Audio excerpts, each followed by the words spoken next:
Earlier this morning, the Rules Committee met to produce a rule, H-Res 977, providing for the House's consideration on the following three bills.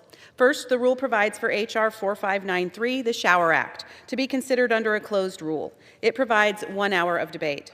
Equally divided and controlled by the chair and ranking minority member of the Energy and Commerce Committee or their respective designees, and provides for one motion to recommit. Second, the rule provides for H.R. 5184, the Affordable Homes Act. H.R. 5184 would be considered under a closed rule. It also provides for 1 hour of debate. Equally divided and controlled by the chair and ranking minority member of the Energy and Commerce Committee or their respective designees, and provides for one motion to recommit. Third, the rule provides for H.R. 6938, Commerce, Justice, Science, Energy and Water Development, and Interior and Environment Appropriations Act 2026. H.R. 6938 would be considered under a closed rule, and it also provides 1 hour of debate. Equally divided and controlled by the chair and ranking minority member of the Committee on Appropriations or their designees, and provides for one motion to recommit. The rule provides for separate votes on Division A and Divisions B and C. Mr. Speaker, I rise in support of this rule and in support of the underlying legislation. These bills reflect a simple governing philosophy: freedom of choice, fiscal responsibility, regulatory clarity, and a government that focuses on the American people, not bureaucracy. Let me begin with the appropriations package. Beginning with H.R. 6938, the Commerce, Justice, Science, Energy and Water Development, and Interior and Environment Appropriations Act of 2026. These bills make targeted, disciplined investments to strengthen American energy dominance, reinforce our nuclear deterrent capabilities, support law enforcement, and expand access to critical minerals. These policy priorities are shared by President Trump, congressional Republicans, and millions of Americans. Importantly, this appropriations package ends Biden-era policies, enacting a more conservative vision, all while cutting fiscal year 2026 spending by nearly $2 billion, delivering significant savings for taxpayers. Let me repeat that. Passing full-year appropriations ensures we're not defaulting to Biden-era spending levels or radical priorities. It allows Congress to reset funding levels in support of the conservative policies aligned with President Trump's agenda. The Commerce, Justice, Science, and Related Agencies Appropriations Act provides $78 billion in discretionary funding, including resources to stop the flow of fentanyl, and provides critical funding to support state and local law enforcement. It increases funding for the Drug Enforcement Administration to combat the fentanyl crisis, supports the Department of Justice grant programs that target opioids and child exploitation, and facilitates immigration enforcement. It protects the Second Amendment by keeping long-standing safeguards in place that prevent federal agencies from restricting lawful firearms, ammunition, and sporting equipment without congressional approval, and decreases funding for the ATF. It also maintains pro-life hide protections to ensure taxpayer dollars are not used to fund abortions. The Energy and Water Development and Related Agencies Appropriations Act directs $58 billion toward national security and strengthens America's energy independence.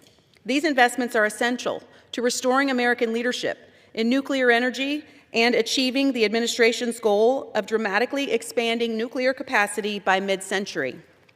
At the same time, they eliminate wasteful Biden-era offices that prioritized ideology over outcomes.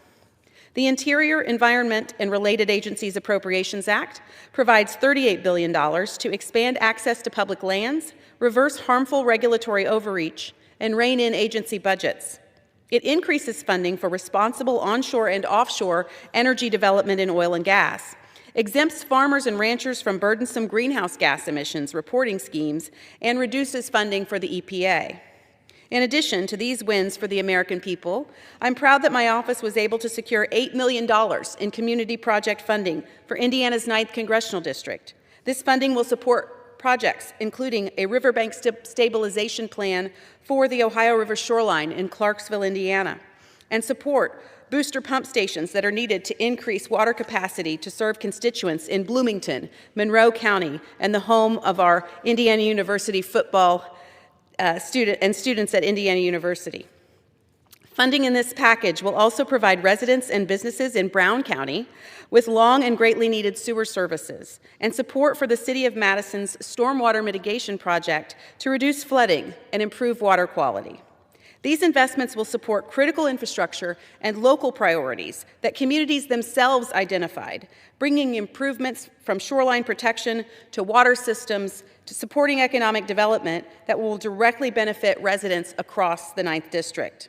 Together, these bills reflect a disciplined approach to governing by investing in community priorities, cutting unnecessary spending, and reducing good governance. Turning next to H.R. 4593, the Shower Act. This is a simple bill with a simple goal: end the regulatory whiplash and return consumer choice and common sense to a basic household product. A shower head should not require extensive regulation. Yet under the Obama and Biden administrations, bureaucrats redefined a clear term to advance an ideological agenda, creating confusion for manufacturers and frustration for consumers. But this was the status quo under the leadership of Democrats. Regulate everything in our lives, right down to our shower heads. It's incredible if you think about it. And this may seem like a ridiculous bill to be considering by our Democrat counterparts, and believe me, it is ridiculous that their policies would require legislation to prevent this kind of government intrusion, but here we are. The Biden administration regulated every nozzle in every American home individually, reducing water pressure and frustrating homeowners, all while increasing costs for compliance. Ending this rule will permanently save Americans billions of dollars, reduce regulatory bloat, and restore a workable standard. The Department of Energy estimates that eliminating this rule, along with dozens of related inflationary standards, will save consumers $11 billion and will cut more than 125,000 words from the Code of Federal Regulations. Finally, Mr. Speaker, I want to turn to H.R. 5184, the Affordable Homes Act, which I'm proud to author with Chairman Mike Flood. This bill addresses a real problem in the housing market, one that affects our most vulnerable home buyers. It reduces the upfront cost of buying a home, making it easier for Americans to achieve the dream of home ownership. The Affordable Homes Act restores clarity by placing manufacturing housing standards back under the Office of Housing and Urban Development where they belong, and eliminating duplicative regulatory authority by the Department of Energy. It overturns a 2022 Biden administration rule that increased manufactured housing costs, again, without regard for what consumers want or how the market actually works, prioritizing energy efficiency under the Green New Deal and directly contributing to the housing affordability issues we see today. The objective here is clarity, so manufacturers can build more homes and families can afford them. Mr. Speaker, this rule moves legislation that reflects fiscal discipline, regulatory sanity, consumer choice, and a commitment to affordability and growth.